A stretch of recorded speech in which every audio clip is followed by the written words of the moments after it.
And we're back in a new episode of WBO Jabs. I'm your host, WBO Press, Gustavo Olivieri, accompanied by former president, senior advisor, my father and mentor in boxing, Paco Valcárcel, and renowned sports boxing journalist, Jose Sanchez.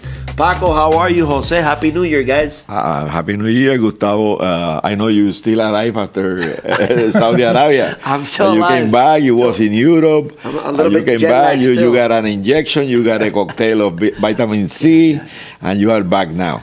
Thankfully, back in Puerto Rico with, I already tried mofongo, totones, soup. I remember we prepared like a liquid, all that stuff, and then we injected.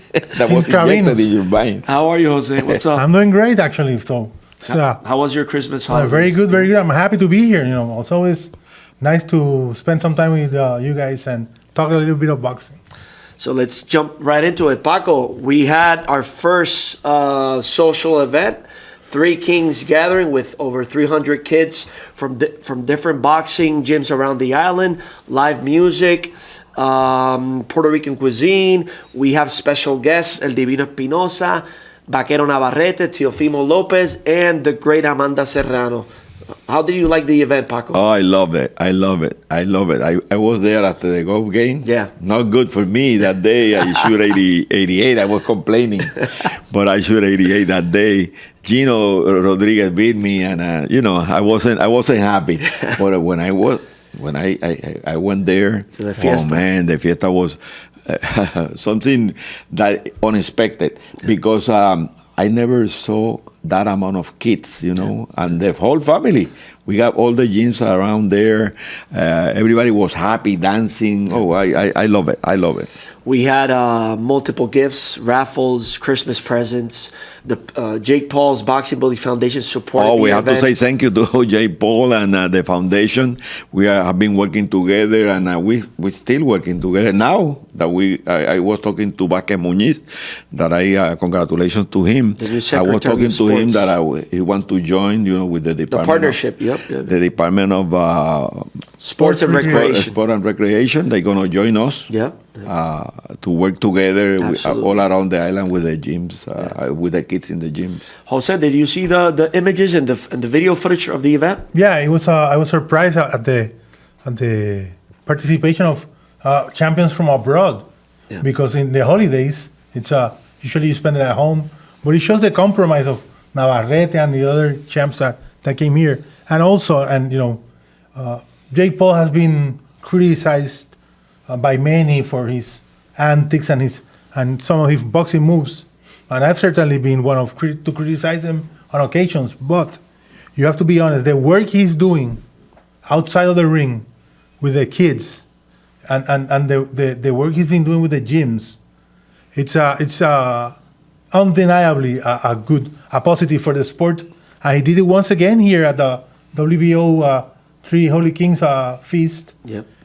They gave a whole bunch of great gifts. The kids were very, very happy, excited, and it's commendable for the young champ. For the young next boxer. year we need the 10 big buses, Greyhound buses, to bring all the kids there. Right. Next year will be great, and also be prepared because the summer. Serrano, July 4th. July the 4th. It's Friday this year. Will be great too. We can invite all the kids. No, too. we have many surprises for this new year. But thanks to Jake Paul again for the support. So let's now dive into boxing, Paco. We closed the year with Usyk Fury, the rematch.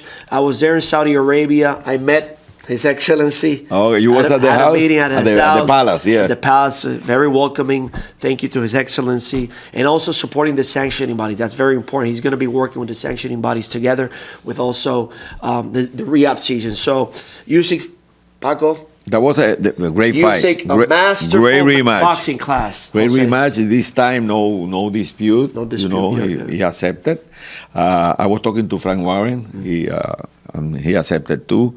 The fight was the judges They work very professional. The referee was very good. We appointed Congratulations. the referee. Oh, yeah. WBO appointed the referee, Roberto Ramirez Jr. from Puerto Rico. He did a good job.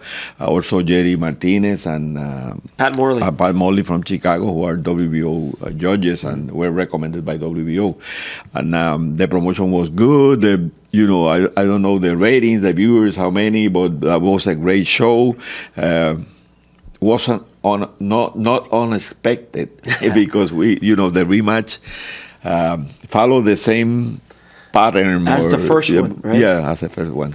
What do you think? What did you see? Did you see the fight, Jose? Yeah, of course. I saw it live, and I agree with Paco. I thought Usyk was going to win it.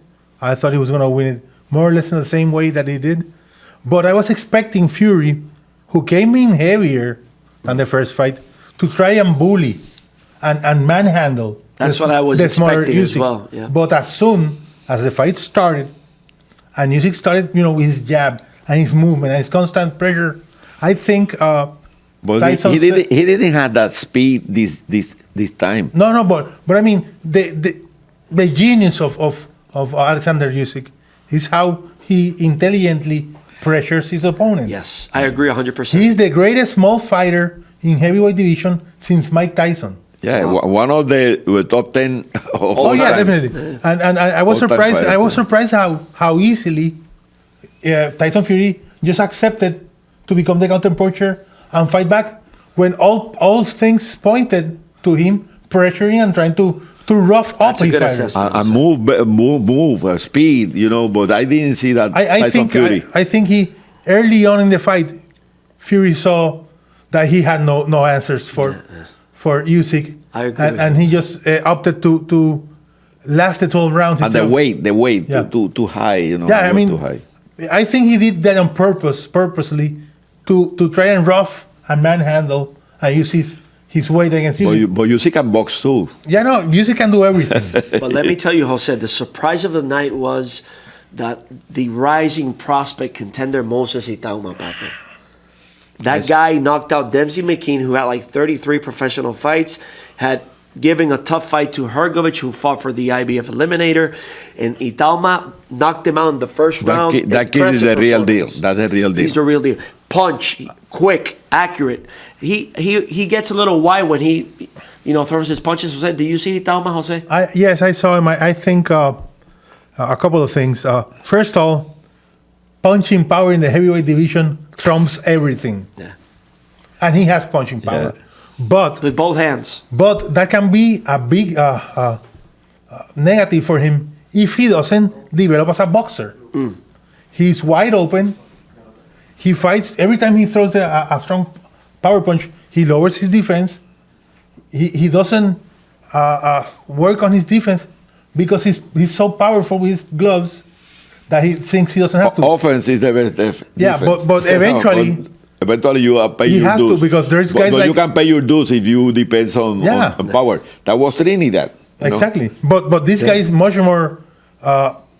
less polished a boxer as... And he's a kid, Jose. He's just a kid. Yeah, he's 19 years old. Yeah. So he has plenty of time to develop. But I think that they have to be careful. And as you said, Warren has the golden eye for guys like him. Well, he needs rounds. He needs rounds. We have to see him fighting. And he has to keep his bearings and know that no matter how much of a puncher he is, he's first a boxer. And he has to but he made me remember Tyson. Tyson was like that, knocking everybody out. They're referring him as the next Mike Tyson, yes. And talking about Itauma, Paco, there's a possibility that based on Joseph Parker, who is the WBO interim heavyweight champion, he's facing Daniel Dubois, the IBF champion. We don't unify an interim with a full champion. Right. So the committee most probably will allow Joseph Parker to enter the ring as champion, be announced as champion, and once the bell rings, signifying the commencement of the fight, the title will be vacated, and possibly you can have Moses Itauma fighting Justice Uni. That was a great fight. The highest two available contenders. Two undefeated young guys. Young guy, the new blood in the heavyweight. How do you see those two guys fighting for the? Wow, I think that's a good recommendation. Will be amazing because we don't have that name, the big names in the heavyweight now. Yeah. And there's the other guy, except the guy we saw in LA. Martin Bakoli. He's fighting IBF Eliminator. Bakoli. Bakoli. He's a tough guy. He can fight too. And there's an inevitable passing of the torch upcoming because Usyk is 39, Yeah. Fury is 38 or 37. Yeah. That's a good point, Jose. So it's inevitable that the young guys We take need that. over. We need Father new Time names. is undefeated. Yeah. So, And Yeah. if Itauma wins, he will break Mike Tyson's record as the youngest heavyweight champion in the history of boxing. if he wins this year, because Mike Tyson became heavyweight champion at 21. That is Yeah. correct, yeah. So after that was Floyd Patterson at 22 and Muhammad Ali Yeah. at 23. But Tyson has the current record at 21. He's Moses is 19. 19. So he has a year and change to become a heavyweight champion. And there's a big chance that he does it. You know, I'm criticizing him because of his a little bit unpolishedness. But it's still, time. he has time to Pass the better. torch. He has. And also, it's time to change. Like Yeah, you say, yeah, Jose. passing on the torch. It's time to change. The times we are need new changing. blood. We need new blood, new names. And talking about somebody that needs new name is Naoya Inoue. He's fighting on the 24th. The fight was scheduled for Christmas Eve. Yeah. Sam Goodman suffered a cut, the WBO and IBF mandatory challenger, and they rescheduled the fight on the 24th in Tokyo. Inoue fights Goodman. Paco, Goodman is not, he's the mandatory, but doesn't have that big profile. What's your take on that fight? If Inoue wins, will he stay, or whether he will move up to 126? How do you No, see he things won't. He won't move to 126 playing out, because no? have no names in 126. Yeah. The only one is Espinosa, Espinosa. too big. It's too big. It's too high and too power. He got power. But he doesn't have on the name in 122. Yeah, but after Goodman, but if you have name, you don't have any name 126. Well, you're gonna move it up. Yeah. But the thing is that you got the other guy, the 118. Yoshiki Takei, the Japanese. No, the other Japanese who was our champion, Nakatani. Oh, Nakatani. Then he can wait for Nakatani. Yeah, sure. That's a big Japan fight. Civil Yeah. War. Oh my God, that would be a huge fight. Yeah, but I'm looking, and checking and make some contacts, and probably that will be the Nakatani, the next opponent for Inoue. That's a huge fight at the Tokyo Dome, Paco. Oof. But right now, How do you see Inoue Goodman, Jose? right now he's the Japanese version, the samurai version of Alexander the Great. Yeah. He's standing at the tallest mountain, and he must weep because They call the monster. everything he sees is conquered. The monster. He has conquered every division he's fought for. Yeah. I mean, no fight of his has ever been close. It's incredible. I think that could be a good fight upcoming. Nakatani. But Sam Goodman is a good name, but Yeah, but in mostly in the papers, when you see in papers, and still in, you have and to even in pick, you paper, have to Paco, pick Inoue. even in paper, you have to pick. Naoya. So I mean, Yeah. It's, we're lucky to have fighters like Naoya, Inoue, Alexander Usyk, at the same time as Terence Crawford, Canelo, who's still one of the top guys, because we are living in one of the golden ages of boxing right now. Amen for that. And talking about other champions upcoming and great fights, we have Keyshawn Davis, Paco. Oh, Keyshawn. Number But one. you have other fight in Japan. You have a lot of fights in Japan. No, the Yoshiki Takei, which was the co-main on the Inoue card, suffered an injury.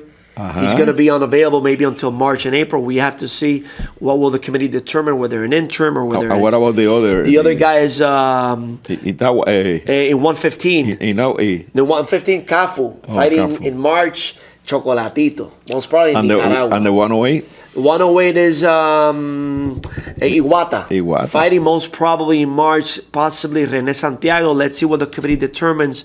And we also have Olascuaga. Oh, March. that's a real That's a deal. tough cookie, that guy. That's a tough 112. cookie. Let's see. But we also have Paco Dennis Baranchek making his mandatory against Keyshawn Davis. I saw Crawford in Germany at the WBC convention. He I congratulated text me. him. He texts me. And he said, Gustavo, thank you for giving Keyshawn a chance. And Keyshawn is going to be the heir apparent after I retire. But you know Those what? are big words. I mean, Yeah. Terence From Crawford, Crawford. Before he's we an go to- all-time great fighter, but Keyshawn Davis, He's I the have real to say- deal, Paco. Keyshawn is the Before we real go deal. to Keyshawn, I text Crawford about Canelo and about the Murtasalia, the IBF. Murtasalia. Fake news, okay? I answered the question. A lot of people call me, what about this or the other? Fake news. Fake news, okay? Crawford's waiting still. Yeah. You know, he's waiting until to see what Canelo wants to do. His Excellency wants to do Canelo Crawford. Let's see what happens. I don't know. Egos there, you know. Canelo always has to. It has to be Canelo's way or the other way. I got all those stuff, but I won't say, and I can say. No, yeah, we gotta Forget keep it about confidential. Canelo, yeah. Paco, Be confidential. also a big fight, the rematch, Beterbiev Bibble, February 23rd, I believe, in Saudi Arabia. Let's see if I can make a long trip. But it's a highly anticipated rematch. The first fight was tremendous. We predicted that it was going to be a great fight, and we also agree that the scores rendered by the judges were correct. 115, 113 for Beterbiev. It was a terrific fight. How do you see the rematch playing out? Rematch are the Repetition? the replay. A replay? I think Replay of the first one, like Fury and the other. And Usyk. But in this case, Usyk, in this case, one is 39, like Jose said, and we don't know really. We don't know what happened to Fury, if he coming down now or Father time? Yeah. you know. Beterbiev But in this is also- case, Beterbiev no, but 39 Beterbiev is a 40 years fighter. He never get hit. Yeah. I mean, but he had a long amateur career. This is the way I see it. How do you see it, I Jose? picked Beterbiev for the first fight here, actually, and I was I picked the winner, and I picked the same way the way he was going to win by decision. But I was surprised how effective Bivol was early in the fight. Smart guy. Bivol is not a bad fighter. He's a very good fighter. Yeah. Very good fight. So if age diminishes Bivol a bit, You mean Beterbiev a bit, Beterbiev. Bivol might have a big That's a fact. a big window in the first half of the fight. Yeah. If Beterbiev is pretty close to what he was Yeah, in the but first. check, Bivol get hit by. Yeah. Now you don't know if the Bivol That's the gonna other fight point. in the rematch. Because I saw the That's a last good point, Paco. four That's a good point. 4 rounds or 5 rounds. Bivol was teetering on Yeah. losing his grip on the competitiveness of the fight, because Beterbiev was coming in hard. But age, Yeah. like the great Indiana Jones said, it's not the age, it's the mileage. You So guys, you have to see how you guys bring to the table two important factors: age on behalf of Beterbiev, and also Paco's point of it's one thing to fight Beterbiev after fighting Beterbiev. Exactly. You know. So let's see what happens. We also have in the undercard the interim light heavyweight champion between Buatsi and Callum Smith. Two Brits fighting for the interim. That would be Let's a see. great fight. Great fight. Great domestic fight. And we also have on February 15, Barboza, Catterall. Great fight. Elimination fight, but now Paco. Who you like there? Why you like there? Who do you like? Barboza, Catterall, 140. Catterall is a pretty complete fighter, but Barboza, it's a competitive fight. I might be. Who do you give the edge? I'll have to look at it when it gets closer. But I think Catterall might have a bit of the edge because he's a more polished fighter. But I don't know. Barboza. Yeah, but he's fighting at home. That's another thing. That's a big. That make the fight a big plus for him. 6-5 for Catterall because Exactly. he's fighting The at home home. factor. And he has the style that benefits fighting at home because it's probably going to go to a decision. Barboza is a tough guy, Tough cookie, yeah. tremendous fighter, but he has no punching power. He had to go 12 rounds. Yeah, no, that's what I mean. And fighting at home for Catterall, who's a pretty polished fighter, against somebody who doesn't have one punch knockout power, he points to lasting the distance. And if he lasts the distance, he's going to. And I remember 2 fights with Josh Kelly. Josh Taylor. Josh Taylor. excuse me. Taylor, yeah. Yeah, let's see what happens. And Paco, talking about Barboza and Catterall, yesterday it was reported that Teofimo López, the 140 WBO champion, rejected an offer provided by Top Rank, his promotional company. Who knows what's going to happen with Teo and Top Rank, the uncertainty regarding his career, his next fight, whether they're going to start a legal proceeding. So based on those particular circumstances, I recommended to the committee that both top 2 fighters, 1 and 2, Catterall and Barboza, both deserving to be mandatory. That's why we ordered the elimination to determine a definitive and legitimate mandatory challenger. Fight for the interim to keep the division active and force thereafter that the winner face Teo. That the way you can force Theo to decide if he's going to fight or not. I think it's a correct recommendation to the committee. That's perfect. You are following the rules, and that's the way you should deal with that. Because I get shocked when I read what he put in the social media. I think that wasn't good for Theo. You know, any dispute between fighter, champion, and promoter is always dangerous for the champion. I agree. I think Theo's mental condition, mental health state. I'm not a professional in that field, but it must be priority because he's gone through somewhat of crises in the past. And when we see him unfocused, like he seems to be right now, that's when his performance falls down. When he's focused, he looks unbeatable in the ring. The day he got beat, he was after COVID. Yeah. I don't know why he fought. We were there, New York. We were there. Theo is one of the most talented. I agree. Fighter. He can punch. He can beat anybody. He can box. And remember, he wanted to fight Crawford. He said, no, stop. Hold your horses, you know. I mean, remember, he beat Vasyl Lomachenko. Yeah. He's one of the greatest fighters we've seen in the last 20 years. And he fought. He can Josh fight Taylor, better than any other fighter when he's focused. Focus 100%. The problem is he got too much distractions. He's okay. He's very smart. Theo, the fighter, he's very smart. But he has to deal with a lot of stuff out of boxing. That's what I mean. I mean, when he looks unfocused. Yeah. But he said, let me tell you, I get shocked because I never expected that dispute, you know, will be that longer. I mean, and Teofimo is getting offered millions of dollars to pick a fight with somebody. Why pick it with the guy who's going to pay you millions of dollars? It's very unfortunate because the proposed fight would have been tremendous. Matias, Theo, it could have been a very good fight, tremendous fight. But, you know, those are issues and dealings that they have to handle between themselves. But we have to do something. We have to do something. We have to enforce and you are doing the right thing. I think it's the best recommendation. The committee shall render the ruling within the next couple of days. I think it's the correct step, Paco, and let's see what they determine. But I think I think we wish Theo all the best, but we have to enforce. Show must go on. The show must go on. You know. So what do we have left, Paco? What do we have, Jose? Any other upcoming fights? Clarissa. Oh, Clarissa Shields, Paco, to close the show. Clarissa Shields fighting for the Undisputed Heavyweight Championship against Danielle Perkins. I think she's rated number 2, number 3 in the heavyweight division, the WBO. Clarissa aspiring to keep doing. Explain what WBO heavyweights in female fighting. Yeah. It's over 175, something like that? No, we're planning on consolidating with the other sanctioning bodies and having uniformity regarding the weight divisions, because in other sanctioning bodies, after light heavyweight, they consider the fighters heavyweight. We have cruiserweight heavyweight, so I briefly talked about this topic with the president, Mauricio Gilberto Ndaro, and we agree on standardizing and having uniformity on the weight divisions on the females. Yeah, because there's no depth in cruiserweight nor in heavyweight. No, you don't have that big roster. No, fighters, you don't have any female fighter in that weight. That means that over 175, we discussed that before, you know, it should be heavyweight. But anyway, Clarissa is very, one of the best fighters.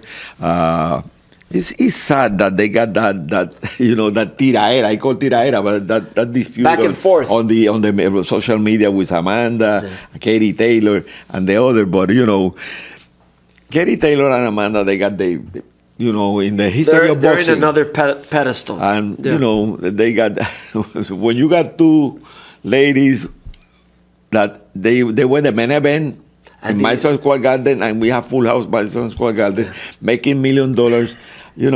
That's something you have to agree on. And Clarissa is one of the best ever.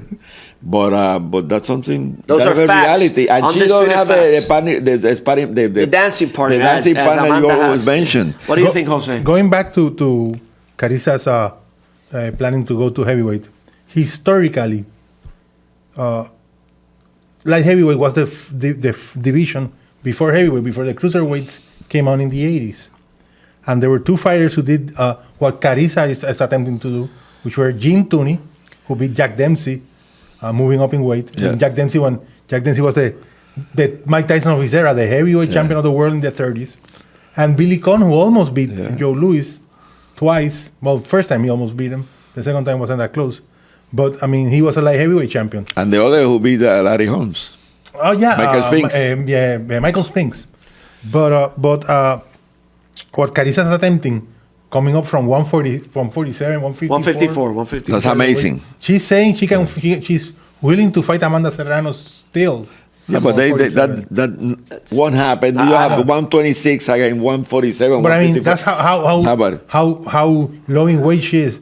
Yeah. But when you are that talented, the talent can make up what you don't have in weight. But they are two great fighters who with their respective merits. No, but I mean, moving up to heavyweight. Forget about that because I'm talking about moving up to heavyweight. Yeah. But you know when she's talking about I can fight Katie Taylor, Amanda, and you know that won't happen because Amanda is 126 champion. Amanda is doing something that nobody's doing, moving to 140 to fight Katie Taylor. Yeah. But you know, money talks. Yeah.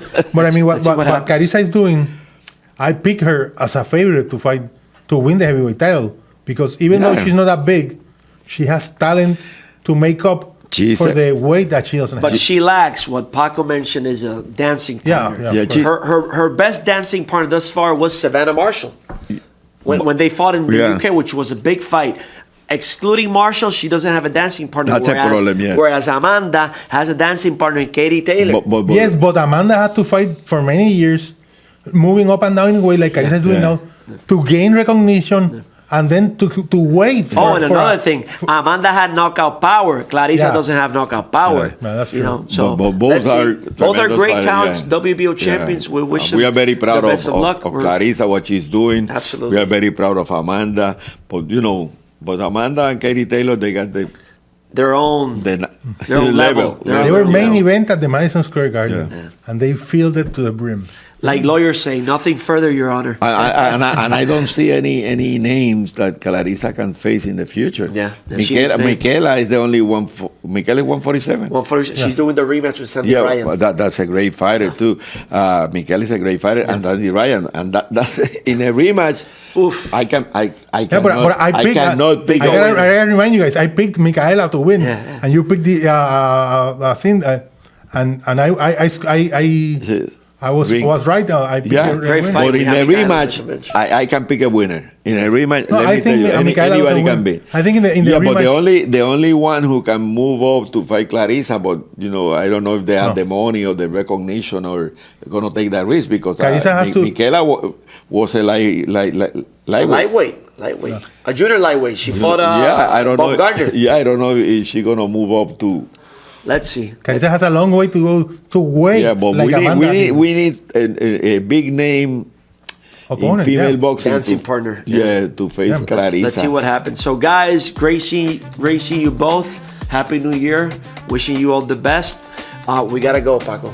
No, I'm hungry. Let's have a quick lunch, and always a pleasure to have you guys here on the show. Great things coming up for the WBO and the New Year's. So for all the news and any relevant information pertaining to rulings, social events, and other relevant news, you can follow us on all social media platforms: Twitter, Instagram, Facebook, TikTok, our official website, WBO.com, WBOboxing.com. So thanks for tuning in and subscribe on our podcast, WBO Jabs. So we'll close with our jabs, okay? Thanks for tuning in. Another edition of WBO Jabs.